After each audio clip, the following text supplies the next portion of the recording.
IVM.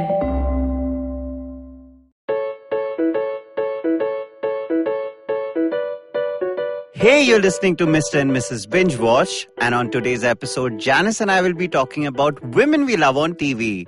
And when I say women, I mean Fleabag.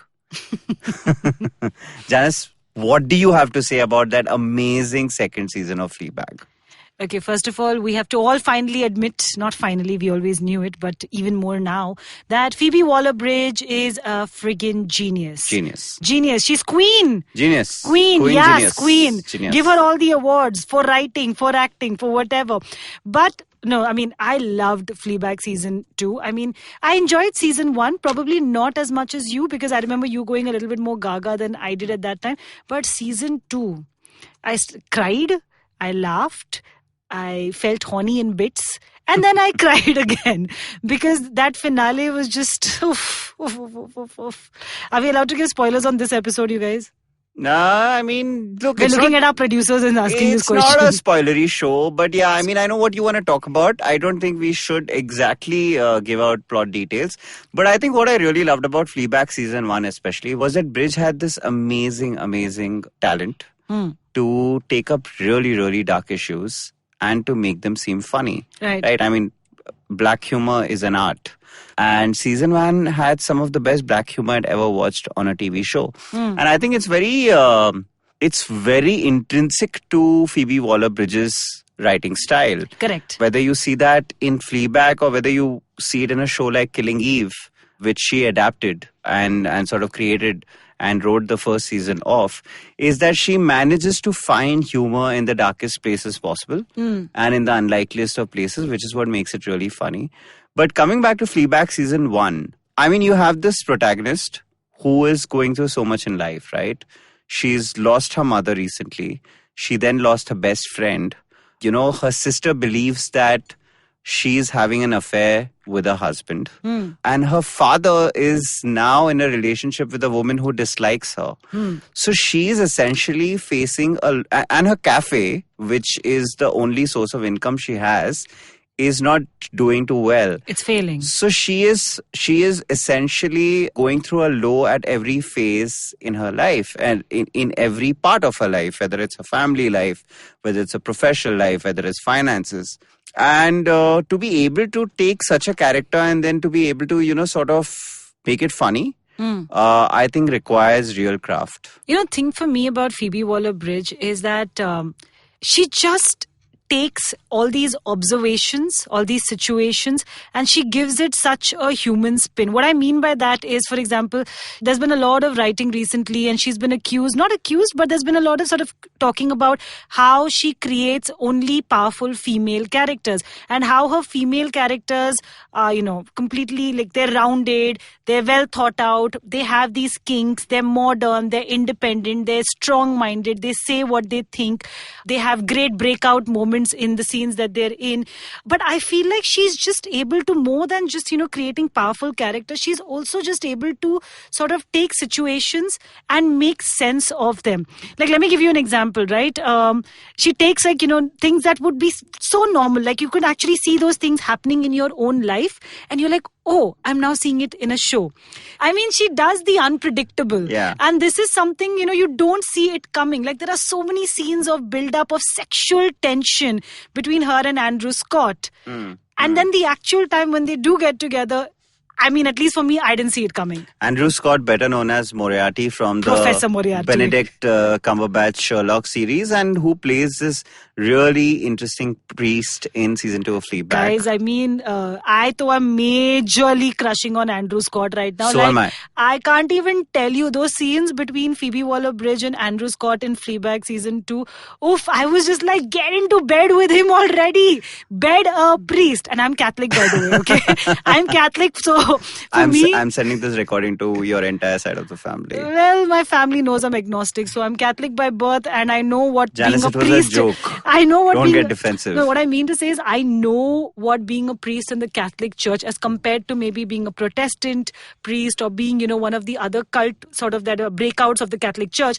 I know what it means to be a Catholic priest, but even then, I'm like, get the man, get the priest. Come on, Phoebe, you can do it. I think I know why you like this season more. I think it's also because this season, having the knowledge of what you know about the character from season 1, this season sort of kind of just took off. Yeah. It didn't bother to, give any more context or worry much about the backstory or any of that. You already were aware of the character's baggage. You already were aware of the fact that, when you hit such a low in life, there's no way to go but up, right? Correct. So you really tend to celebrate every little success that she gets in season 2. And even when there is failure or there is loss or there is heartbreak, you've seen the character go through a journey where you know that she's equipped to deal with it now. And I think that's what's so beautiful and bittersweet about Fleabag, that it's like life itself. You are not going to go away feeling like you've won everything, but you still walk away with a smile. And I think that's the beauty of the show. I think fans are in for a huge heartbreak. I didn't know when I was watching the finale that this is actually the end of the Fleabag series. I really didn't. And so truthfully, when she's saying... Oh, you mean the fact that the show ends? Yeah, the fact that the show ends. I genuinely, I feel like Fleabag is a show that can continue over multiple more seasons.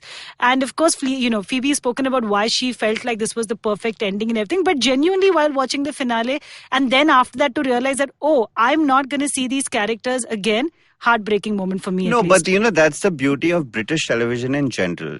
British television writers, they aren't under the same kind of compulsion that American writers and creators are from the networks, where they need to come out with a season every year. Sure. Which is why a lot of the best shows come out from Britain. They write these really tight 6-episode seasons, and they come out only when they are ready with it. You look at the Sherlock the Sherlock seasons, for example. Mark Gatiss has come out with it whenever he's felt like he has a story or there is time to develop it, or a Cumberbatch or a Martin, I'm forgetting his second name, is free to shoot. So I think that's how they work. There is no compulsion. It's almost like it's like a movie franchise, right? You bring it back whenever you have the time to make it.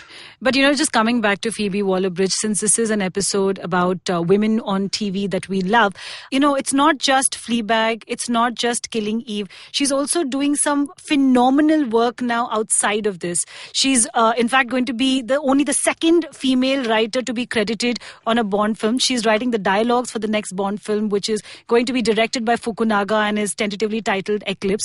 That's cool, right? A female writing dialogues for Bond and his world. I could totally see it. I don't really want to go into how there's a woman writing it. Of course, a woman writing a franchise which has been predominantly, led by men, yes. But I think Waller-Bridge is just such a great person to be doing the job. Because if you see Killing Eve, which is a show that she writes... which is now, by the way, being called her audition for the Bond film, by the way. Which makes complete sense. It's as much as an audition as the Night Manager would be an audition for Tom Hiddleston to be the next Bond. Absolutely. So it's really got to do with the fact that she manages to write these deliciously dark characters to keep the thrills intact in her storytelling, while maintaining a sort of sense of humor, which I think is really outstanding, and it's an art that not too many people possess. I think it's time that I know this episode is called Women We Love, but I think it's time that we stop sort of appreciating sort of technicians for their gender. But no, I'll tell you why that argument is important, right? One, because this is only the second female writer. And now you would imagine that, okay, when did the first female writer work on the Bond series? It was in 62 and 63. So that's a gap of how many years? 50 years? No, sure. I'm not saying it should not be celebrated. In the 50, 60 years history of the Bond franchise, she's the second woman to be credited on a script.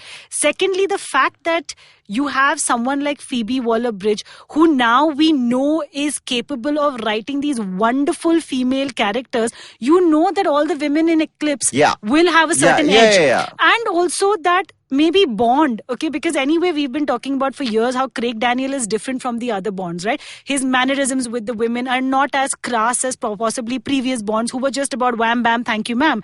And now with her coming in, I feel like, there's a lot more to look for from the female characters as well. It is going to be a Bond show, but they're not just going to be showpieces. Yeah, but I'm just really going by what a lot of female directors say, whether it's a Catherine Bigelow, they don't want to be identified as female filmmakers. Absolutely, yeah. I'm assuming that somebody like a Phoebe Waller-Bridge would want to finally break out of that entire having that female writer kind of a identity. Fair. And be, counted among the best writers in the industry per se. But, what is true about what you're saying, which is also why we are doing this episode, is that a lot of these great female characters that we are seeing on TV now are actually being written by female writers. Absolutely, yeah. So there you have it, right? Yeah. Of course, you can't take away that contribution. And television, unlike cinema, has always been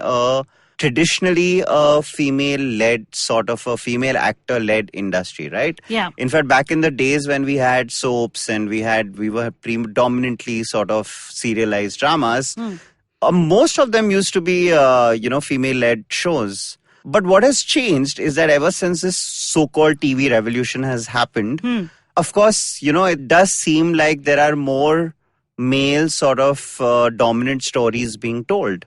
At least in the last decade, you could say. Yeah, that's what I meant. Ever since this whole TV boom happened, while there are obviously some great shows which are led by females, which we are going to talk about today, there has been a predominantly male, which is also why we feel that when we watched a show like House of Cards, when it was still a great show to watch, we did wonder why Robin Wright, at the end of the day, had to take a backseat to Kevin Spacey's character, right? Which is why we celebrated when she came to the forefront in season 4 and won the presidency from him while Kevin Spacey was still part of the show. Correct. But currently, of course, there are a bunch of great shows on TV which have entirely female-led casts. So there is a show like, say, Orange is the New Black, which is entirely about female prison inmates, written by Jenji Kohan, who is also the creator of Glow, which is another show, about women sort of televised wrestlers in the 70s, which is an all-female cast. So I think what's the beauty of also, because you mentioned Glow and you mentioned Orange is the New Black,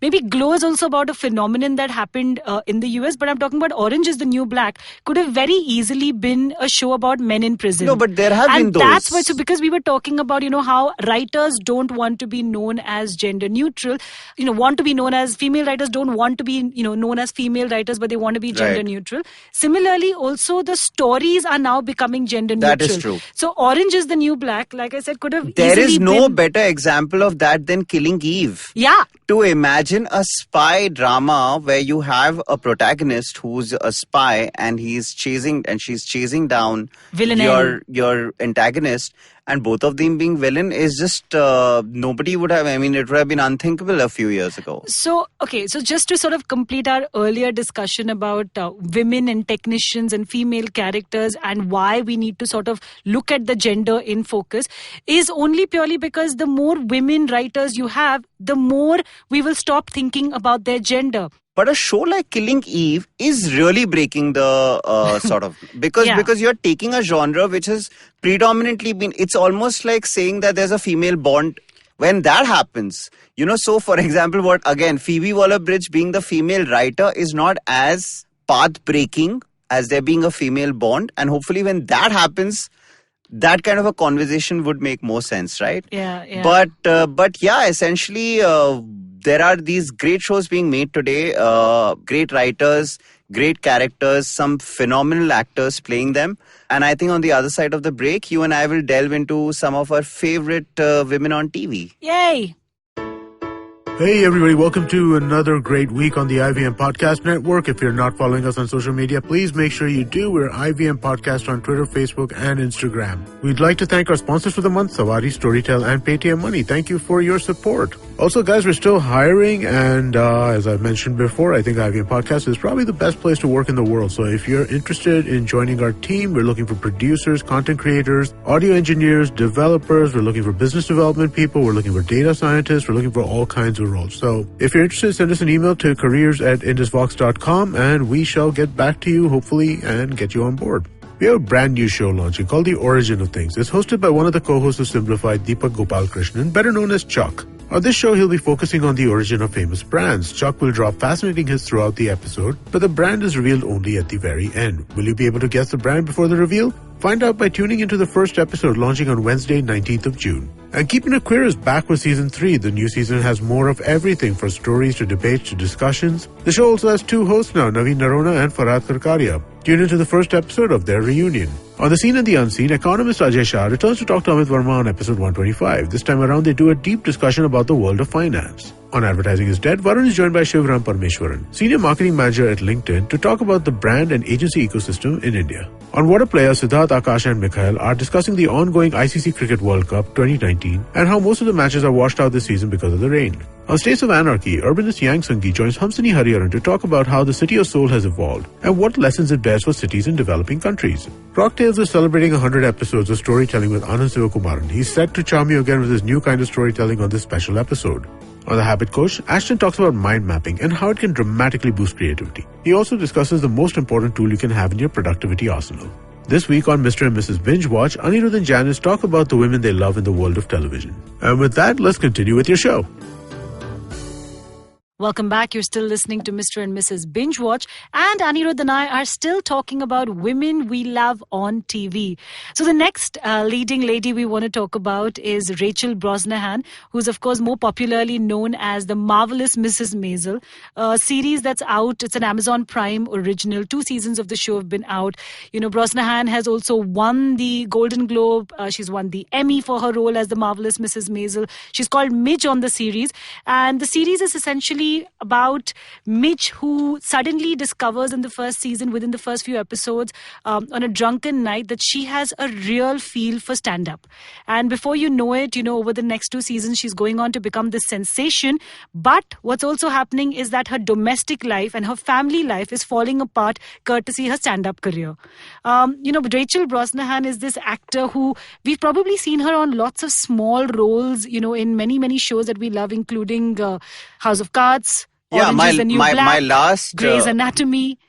My last memory of Rachel Brosnahan before we saw her on Marvelous Mrs Maisel was lying under the ground after Doug Stamper from House of Cards basically when he buries her, killed her and buried her, and that last shot of the ground falling above her on her face. Yeah, and this is not a spoiler, okay, guys? House of Cards khatam ho gaya. Yeah, House of Cards conversations are all up for grabs.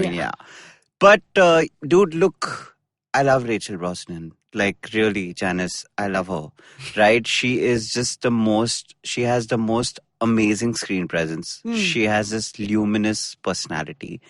And she just brings so much joy to the screen. Yeah. And I can't understand if that is because the character has been written in such a way that any actor playing her would seem like that, or is it her? Because I really genuinely believe that any other actor having played Mrs. Maisel would have given the character completely different spin. Yeah. So while I can imagine that, A different spin, did you say? Yeah, would have come across as a different person on screen. Like a Sherman Palladino may have actually written the character as this slightly vivacious woman. But, Rachel Brosnahan brings so much of her own personality to the role, which is what makes it interesting. Because I think more than the character itself, it's the body language that she brings, the way she speaks, her facial expressions. Also, she's playing a stand-up comedian, right? Yeah. At a time when women weren't, it's a period show. Yeah, of course. It's at a time when women weren't even doing stand-up, really. Yeah, so it's about she's essentially playing one of the first few. It's set in 1950s New York, which in itself is such a great setting. Because, New York in the 1950s with its Broadway and comedy clubs setup is really interesting to watch. New York for all time, okay? Some of the shows we love are set in New York. Sure. At least I do. Sex and the City fans say hello. Sure. And there is the entire Jewish angle, right? Because her family is made up of... So it's about New York Jews in the 50s. But I'm saying that Brosnan playing a stand-up comedian, when she's on stage and when she, sort of snaps into the performer that she plays on the show, she's just so damn scintillating to watch. And I think that's the thing about Brosnahan. That's what she's got to Marvelous Mrs. Maisel, is that she, with her performance, is able to help us distinguish between Maisel off stage and the Maisel we see on stage. Correct. And we've always loved these kind of characters who balance this dual life on screen, right? It's not a one-tone character. She's almost a different human being when she's on stage and doing her stand-up. In fact, I feel like one of the most standout moments for me in season 2 especially was, do you remember, all of season 2 is set up in this sort of camp-like location where apparently this is where all the rich Jews go to vacation. And she's still performing, and doing her stand-up on the side, running away back to New York City and doing her little gigs. And then, Susie, her manager, books her for this one gig where her father turns up. Yeah. And that moment was so unpredictable because you constantly feel like now Midge is going to run away from the stage or she's going to falter. But hell, she put up an even better performance than she normally does. And those are the moments that I love. She is, for me, honestly, the show comes alive only when she's on stage. I love the drama that's happening around her life otherwise as well, and the little romances and the struggle with her parents. Tony Shalhoub as her dad. He's such good casting. Outstanding. He's a legend. But it just makes me realize how good Sherman Palladino has always been. Another female creator. With banter. Yeah. So she created Gilmore Girls, this really guilty pleasure watch that, guilty pleasure now. It's back in the day, it was considered to be, extremely interesting to see. It had themes that you weren't used to seeing on TV. Of course, because there's a single mother bringing up a child. And again, this was also set back in the 90s where, this was again an unheard theme of. Yeah, so depending on how much mush do you like in your life, it could fall anywhere between being really annoying and being really entertaining. But we've debated whether Lorelai is eventually entertaining or irritating. Yeah. And I think sometimes irritating has won. Yeah. So essentially it was made up of the banter between mother and daughter, Lorelai and Rory. And to be able to, sort of bring that kind of brilliant banter even to her interactions between Midge Maisel and her manager Susie. It's just... So Sherman Palladino had always had this talent for dialogue writing, but she's with marvelous Mrs. Maisel taken that, sort of craft to a really new level with her characters and with her storytelling and with, the themes that she's sort of taken over with the show, which is why it's winning awards the way they are, right? It's brought Sherman Palladino newfound respect, even though she's been such a veteran writer over the years. In terms of a creator-actor combination, Amy Sherman Palladino and, Rachel Brosnahan is a duo that we'll obviously want to look forward to. Another actor who I can't wait to see on screen yet again is Olivia Colman as the Queen in the new season of Crown. Shall I give you some very recent, very new information about it? Please tell me. She has just been given a very rare honor by the Queen. So the Queen invited Colman for her birthday. And not just that, the Queen has also bestowed a special commendation on Colman. She is now Commander of the Order of the British Empire. I have no idea what this title means. Oh, but don't you know that Om Puri also had the same title? It's the OBE, isn't it? It's essentially bestowed upon certain actors and artists, and Om Puri, because he had done such great work on British television and in film. See guys, this is why I married Aniruddha Guha. When I will randomly, I have to Google this information, Guha will just have it at the top of his head. But this will make it to the edit only if it is accurate. If it isn't, then it will be cut out. But I Googled it, guys. Google is trustworthy. No, but look, I'll tell you something. We talk about women we love. There are very few women I love more than Olivia Colman in general. It's got nothing to do with her being on TV. She has just this amazing screen presence, personality, which is so every man and every woman. And she basically can take on any role and become that person. And it is just astounding to watch, right? I feel like with Olivia Colman, right? Who we first discovered, of course, in Broadchurch, another show that we absolutely love. If you haven't watched Broadchurch, please, guys, go watch it now. At least when we watched it, I think that we've seen a lot better police procedurals since. I don't know how Broadchurch would sort of match up to some of the great stuff that followed Broadchurch. But sure, when Broadchurch came out, it really was among the best police procedurals at that point of time. Yeah, I mean, it was it was everything that you and I love. It was slow burner. It was, murder mystery. It was a great cast. I mean, I remember you were excited about the fact that David Tennant was going to be spearheading and being the lead on this show. But over how many seasons has Broadchurch had? Three? Three overall. Over 3 seasons, I think it made us fall in love with Olivia Colman. The thing about Olivia Colman that I've come to realize, like, I know you are a massive fan, right? You'll watch her in anything. For me, what's really, really great about watching Olivia Colman on screen is that I just can't seem to dislike her. If you haven't watched, by the way, The Favourite, for which she won the Academy Award, again, another recommendation, guys. Please go watch the film. She is delightful. And it's almost like a precursor to seeing what she's going to do with The Crown. And by the way, rumor has it that the Queen and her family, the royal family, has watched the new season of The Crown and loved it, which also makes sense about like now giving her that commendation which both Om Puri and Olivia Colman have. So I can't even begin to see what Colman is going to do in such an author-backed role when she can make an impact even in smaller roles where, she is the most memorable thing about everything you watch. In a show Not fully true about Fleabag. If Fleabag has many memorable things, Olivia Colman is one of them. Yeah, but for me, Olivia Colman, every time I see Olivia Colman on screen, it just adds something to the character that no other actor can. Yeah, I think she's become just one of those bankable actors where you see Olivia Colman on screen or you see her being cast in a particular role. You're like, now there's going to be something of substance that this character is going to add to the larger story. We were also very surprised to see her in The Night Manager. I mean, where she's playing one of the agents that's handling Tom Hiddleston's character. Again, she was so good in this show that she went on to win I think she won the best supporting role for a limited or mini series. Yeah, did she? I didn't know that. She did. But yeah, I mean, women on TV, Olivia Colman, right up there, along with Christine Baranski from The Good Wife / The Good Fight / Sheldon's mom in With the Big Bang Theory.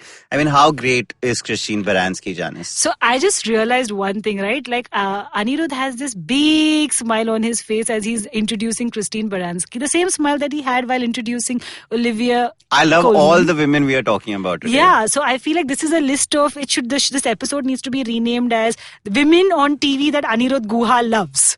And you also love. I do, but I don't have as wide a smile as you do right now. Yeah, that's true. Actually, if we have to do another version of this episode where we talk about men we love on TV, I don't think I'd be as excited at all. And it's got nothing to do with being from the opposite sex or being like supremely attracted to these women or any of those sorts. It's just that you're a fan of the work that they do.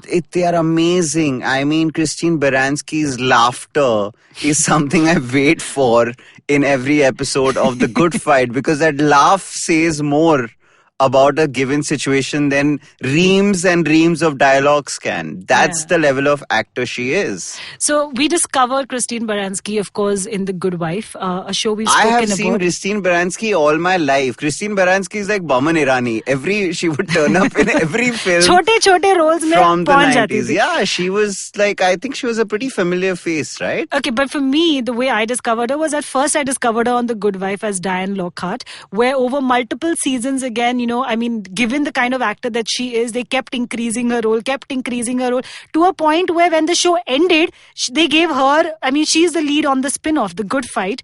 And then when we went back and watched The Big Bang Theory, I was like, oh, hold on, ye to Diane Lockhart hai. No, you're probably right. That's the first time she made that kind of an impact on a lot of people. Correct. For me, it was the discovery happened, Good Wife, Good Fight, and then maybe Big Bang Theory. Or somewhere along the way, Big Bang Theory. You'd probably seen Big Bang Theory episodes earlier, obviously. But not realized that it had not registered that it's the same woman. On a side note, this has become one of our favorite games, by the way. Aniruddha and I, we watch so much TV content when we watch it across languages, right? So one of our favorite games is is actor ko aur kaun se show pe dekha hai? We do that all the time. Actually, it's now moved to the next level. We don't do that anymore because now we actually we tend to know all the actors on a specific show. But the funner game, Janice, I won't call it a game, you call it a game, but the funner thing to do is when we watch an old film and then we don't realize that these are people that have, gone on to do such big things, and like we've seen them back in the day but obviously not remembered them having played that. And that's actually true of almost all the women we're talking about today, whether it's Phoebe Waller-Bridge, who's also done bit roles on so many shows and films, Rachel Brosnahan, Christine Baranski, Olivia Colman. These are women who actually, their body of work, if you go on Wikipedia or you go on IMDb, their body of work is huge. It's just that, the work that they've done in the last decade, it's what's brought them to the forefront and why we're talking about them today, because their memorable characters have come actually at a very late stage. Yeah.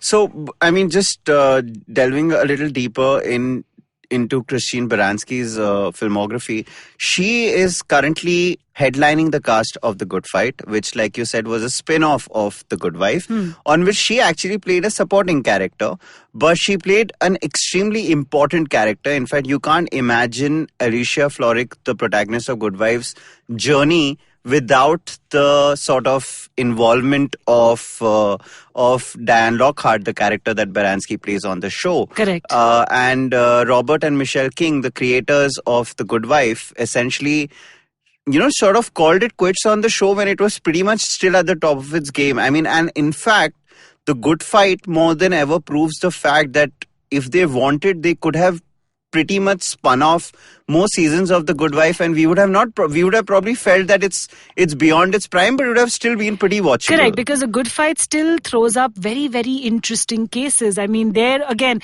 using the same trope that was used in The Good Wife, right? I mean, where almost in every season there are these 3 to 4 interesting cases that come up, but there is a larger theme that connects all the main characters. Yeah, and I also feel that, like we were talking with Sherman Paradino about how she made Gilmore Girls and Marvelous Mrs. Maisel for 2 different audiences. It's almost like they've made Good Wife and Good Fight for 2 very different audiences, because because Good Fight actually goes a step ahead in terms of themes and tropes, and it's slightly darker and its political leanings. Yeah, its political leanings are. I mean, the latest season of the show, which by the way just came out, I think 2 months ago. Yeah? It just dropped a few months ago.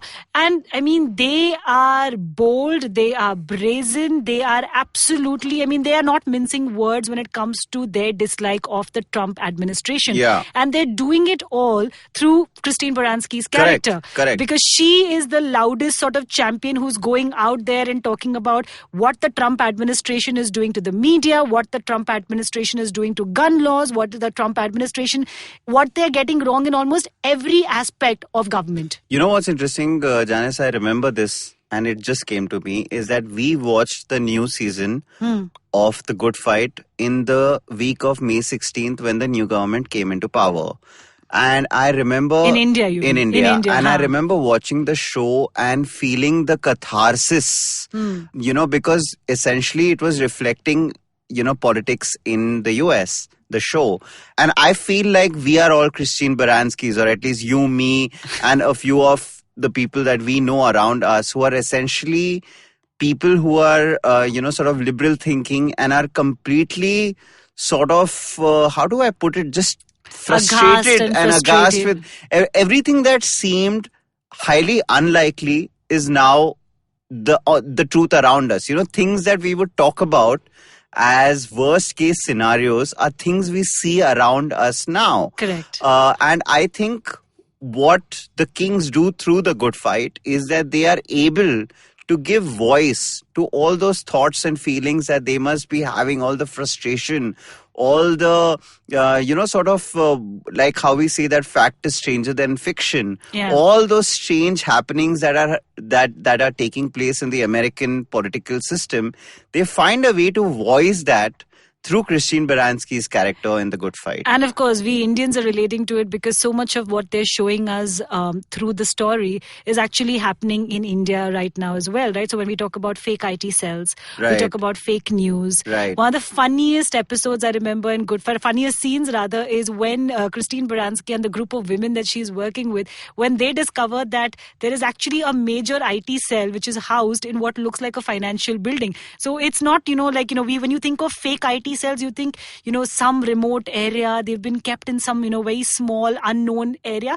But no, hey, here it is in the middle of, the street, right there while we walk by in a big financial building. So I thought that this, I see why you're talking about us relating but for to it. me, the most relatable aspect of this entire scenario is where Baranski's character in the show realizes that the reason liberals around the world are not doing well is because they lack the discipline, they lack the honesty with which hardliners or right-wingers approach their politics. So there might we lack the balls. Yeah, we might have an ideological sort of difference, but we must be able to admire the fact that right-wingers around the world currently are being able to sort of mobilize resources, are being able to put together their thoughts across to the public in a slightly more clearer way than liberals can. And actually, it's weird. The entire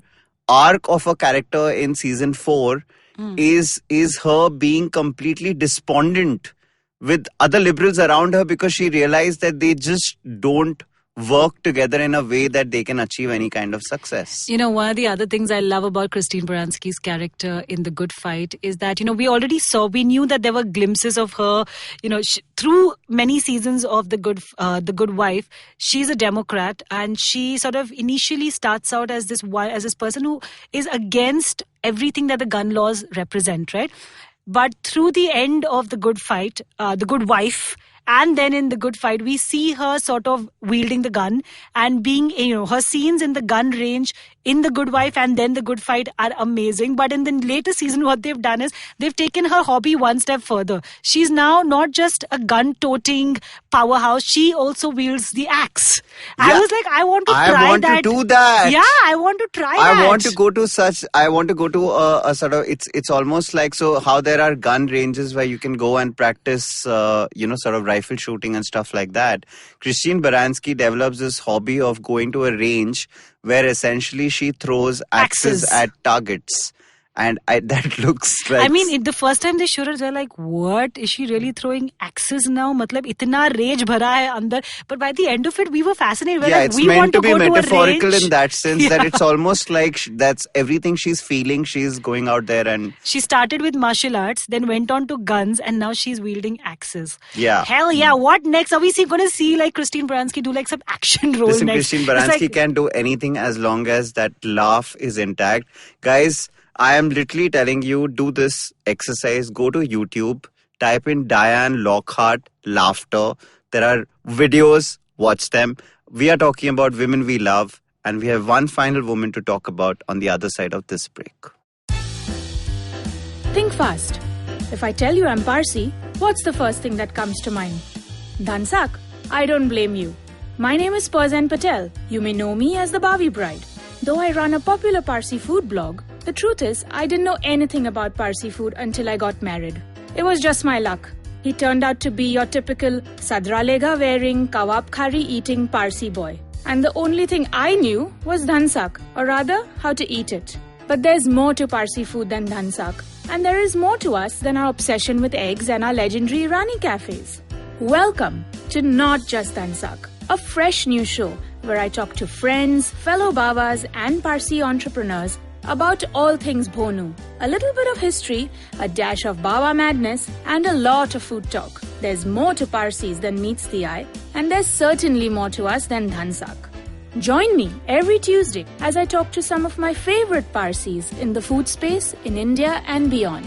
I am the Bhavi Bride, and this is Not Just Dhansak.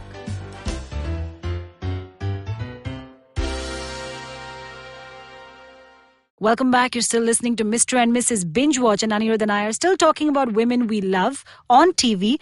And our fifth and final woman for today is someone who's not from the fiction space. She's one of my personal heroes, someone that I have always enjoyed watching on TV. Her name, of course, is the one and only Ellen DeGeneres. Ellen DeGeneres is somebody I have essentially known for a while in, sort of, I've You've watched... known her personally? Uske ghar ka address de bhai. Known about. मैं कुछ like fan mail या fan gifts या कुछ I भेज दूंगी. knew you, I was hoping you wouldn't catch on to that. So basically, this is what Janice and I do even at home. Like one of us says something and the other person jumps on and saying, Acha, yeah. But anyway, what I'm saying, Come for home visits, fine. guys. Come see our Ellen cats. is not someone I have known, but as someone I have known about. On TV. But who I have, gotten to know even better because I live with a woman who is obsessed with Ellen. Who is that woman? Oh, that also have to specify. The cook Vanita. I don't know. Listen. Our poor cook has gotten dragged into this. I meant with the Mrs. in the Mr and Mrs Please, okay. Binge-watch. It's very hip and happening to not live with your spouse, apparently. Talk to Gwyneth Paltrow more about it. We are having a completely different conversation now. But so I have really now been seeing a lot of Ellen thanks to Janice, because every time I wake up in the morning, there is an Ellen video on. Every time Janice is also doing research for some of her shows. It's. I think this is really interesting. So Janice, as some of us know, some of you might know, Some is very small population, but some. a lot actually going by her Instagram following at least, is essentially a talk show host and a content creator, right? And My show is called Social Media Star with Janice. Please go on YouTube and check it out. right. 2 and- seasons out. And I can clearly see that there is an Ellen influence, Janice. Can you talk a little bit about that? Like, what is Ellen's influence in See, your- here's how I think about it, right? The previous generation had Oprah. right? Okay, Oprah was everyone's inspiration. Everyone wanted, if you were in the talk show or interview or journalism space, you were like, bade hokar Oprah ki tarah banna hai. Like, Correct. that's the amount of power you need to wield, and that is the kind of connect you need to have with your audience. Correct. But as we've grown older, this generation still continues to have Ellen DeGeneres. Correct. Okay, she's not the youngest talk show host out there, but without a doubt, she is definitely one of the best. I mean, like, I watch a lot of talk show content, right? I watch everyone from Kimmel to Fallon to James Corden, Stephen Colbert, whoever's out there. Both of us do. But Ellen for me is the break we all deserve. Ellen for me is the content we sort of watch and there's a smile on our face and there is something that you learn, because also she's become such a big personality in the last 15 years that celebrities just talk to her in a different way. She is besties with Jennifer Aniston. She is besties with Reese Witherspoon. So I'm just saying the connect that she has with the celebrities is very different from what the other talk show hosts could possibly even think of having. She's just connecting with them on a deeply personal level, which is why, like, I was just watching Emma Thompson's interview with her last night. It's an interview, I think, that's come out maybe a week ago. And the conversation, it's a really simple question, right? Like, you've just turned or you're going to turn 60. How do you look back at your life? I mean, this is such a random, generic, cliched question, but the answer that Emma Thompson gives her because of the kind of That's connection. because because she Also because they're exudes of the that kind same- of warmth. They're of the same age group also, right? I mean, Ellen like- just turned 60. I could see myself like having Ellen as my counselor. Yeah, I could I could just counselor. speak to her for hours. I think ask me anything, Ellen, and I shall answer. I think the difference is that they all look like they're coming to chat with a friend. Yeah. Right? And so just like you chat with a friend and you probably have lesser inhibitions when you're chatting with a friend, that's what happens on the Ellen show. Yeah, but just to clarify, I don't watch talk shows as much as I watch games. Like I go onto YouTube and I say James Corden games, and just like to check But out Ellen Splash. is the queen of games, a bro. whole just go and check out on YouTube this entire segment of Splash games. We watched it together, Gua. No, I'm We not also talked asking about you kya to do it, budget. Janice. I'm telling our listeners to do it, right? Oh, okay. To check out Splash on YouTube. It's like a really fun game show, sort of fun game to watch. But no, I've also noticed that you tend to watch Ellen, and I mean this in the nicest way possible, before, you have, I think you use it to calm your nerves before a shoot, for example. I also feel like if I have to watch a talk show, because I'm a talk show host myself and sort of be inspired, no one better than Ellen. But the reason I'm bringing that up is because I relate to that. Because I have this really, and it's been so subconscious over the years, is that before I start writing a new script, I tend to go and watch a couple of episodes of The West Wing. It's Shocking. just weird. It's almost like, I think there is no for me personally, there's no better sort of, textbook in screenwriting than an episode of West Wing. You get everything from character to banter to story to plot. And I feel that is your Ellen show, because of course you also watch, like, even I do watch West Wing even at other times of the year, just like you watch Ellen whenever you feel like it. But do you feel like watching an Ellen episode before an important shoot gives you just that right amount of push that, say, a Sorkin episode of West Wing would give to me? Absolutely, because I think one of the things that Ellen gets spot on is that, as interviewers, we tend to over-intellectualize and ask very complicated questions. But that's not actually the best way to get the best response. The best way to get the best response is to ask a really simple question and then let that conversation flow. Just like you and I are doing on the podcast, by the way, where we don't overthink what we're going to talk about or where that conversation is going to take us. That's something that I feel like no one does better than Ellen on TV. I'm very curious, in fact, to see what Lily Singh, Superwoman, is now going to do as a talk show host, because Ellen, for so many years now, has been, with all the men up there, Stephen Colbert, James Corden, Jimmy Fallon, Jimmy Kimmel, there's only been one woman after Oprah who's been ruling the, television talk show space, and that's been Ellen. So now to see Lily Singh join that, I'm very curious to see what she's going to do in her space. But also, talking about Ellen, you and I both watched Relatable, which was Ellen's comeback to comedy and stand-up after 15 years. What did you think of it? Oh, I loved it. Also because, look, it's called Relatable. It's out on Netflix. And the reason it's called Relatable is because, like she says in her opening of the act, is that, she almost all her life wanted to become a stand-up comedian and then took to talk show hosting so that she could get back on stage.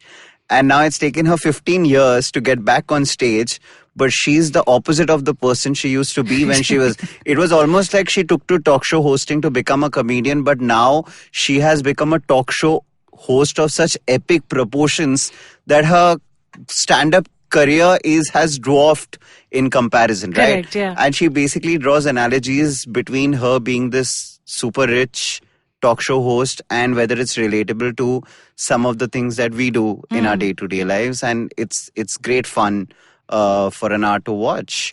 Correct. So just to wrap up the Ellen conversation, for me, Aniruddha's been having a big wide grin for all the other 4 women that we talked about. Yeah, Ellen My turns big you grin on. has been... I don't know if that's the right thing to say. No, I don't mean like in a sexual way. I get it. But I'm saying my wide grin has been reserved for Ellen DeGeneres. There's so much content. If you listen, if you're having a bad day, if you're not feeling great and you just want a laugh or you just want to listen to a great conversation, go on Ellen's YouTube channel or go on Ellen Tube, as she calls it, and watch her interviews. Watch them bring a smile to your face because they're guaranteed to do that. If you want to watch even more Ellen content, then watch Relatable on Netflix. And David Letterman has just done a phenomenal interview with Ellen DeGeneres on his show. My next guest needs no introduction. Right. So that's a lot of Ellen content to check out. Ellen fans, we have given you enough content that'll last you weeks and weeks and weeks. But I'll tell you also, lots of fun drinking game ideas in there. But of all the episodes we've recorded so far, Janice, this was so much fun because I think we need to get back to doing this again in a few weeks because we are never going to run out of women we love on TV. Yeah. Just off the top of my head, somebody like a Margot Martindale, right? Who's just the most amazing sort of supporting actor around. Every character that she plays, or the character of Elizabeth Jennings on the show like The Americans. Elizabeth Moss on The Handmaid's Tale. Sure. Of course, you and I today, Elizabeth Jennings is of course played by Kerry Russell, but I'm saying you and I today spoke a lot about shows which are still out there. Yeah. Today's episode was dedicated to shows that are currently if we got down to talking about all the various female great characters we've come across, and your favorite of course is Olivia Pope from Scandal. I mean, She's not my all-time favorite, but let's be honest. Don't lie, here. Janice. Scandal was one of my favorite shows at a given period in my life. I mean, you wish you were Olivia Pope, right? Oh my God, that I want Olivia Pope's wardrobe. That's what I want. You don't want her advice. No, not really. If you had her advice, you would have dumped me by now. Later seasons, mein to, my God, she didn't even take her own advice. But if you had her as an advisor, you would have dumped me by now, right? So that would have been the first thing she would have been like, dump him. Get rid of him. Yeah, but this has been great fun talking about women we love. I hope you guys enjoyed it too, because I mean, genuinely, this is for us a really personal list of women we love. If you have other women on TV who you feel are great characters and you want us to talk about it, please, by all means, reach out to us and let us know. And if you like this podcast, don't forget to check out other interesting podcasts on the IVM network. You can listen to us on the IVM Podcast app or ivmpodcast.com. You can also follow us on our social media. We are IVM Podcasts on Twitter and Instagram. And if you want to reach out to either Janice or me, we are both on Twitter and on Instagram with the and same on Facebook. With the same handles though on Twitter and Instagram. Janice is at JaniceSec85 and I'm at ANIGUHA Aniguha. We'll be seeing you again next week on Mr and Mrs Binge-watch. Don't forget to tune in. This is Janice and Aniruddha signing off. Bye guys.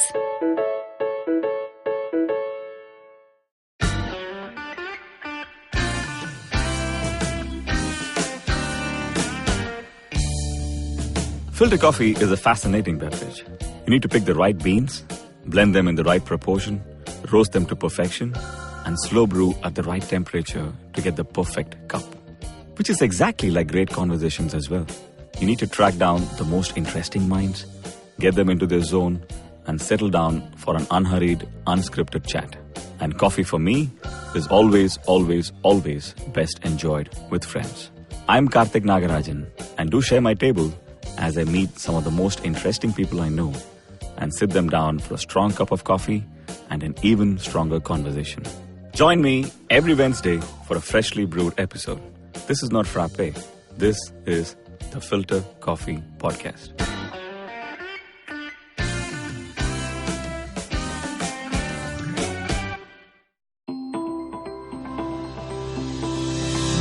Hi, I'm Ronnie Screwwaller, and you've been listening to my podcast and the multiple chapters of my book, Dream With Your Eyes Open. And I think to that, I've had good chats here. And I think chapter 13, my book, is all about Q&As. And I'm sure there are more Q&As. Happy to answer them. So send them in and happy to have a dialogue with you on that. So if you'd like to ask Ronnie a question, send it to us at dreaming@ivmpodcast.com. If selected, we'll read out your question on the last episode and have Ronnie answer it. You can also send a question to us on social media at IVM Podcast on Facebook, Twitter, and Instagram.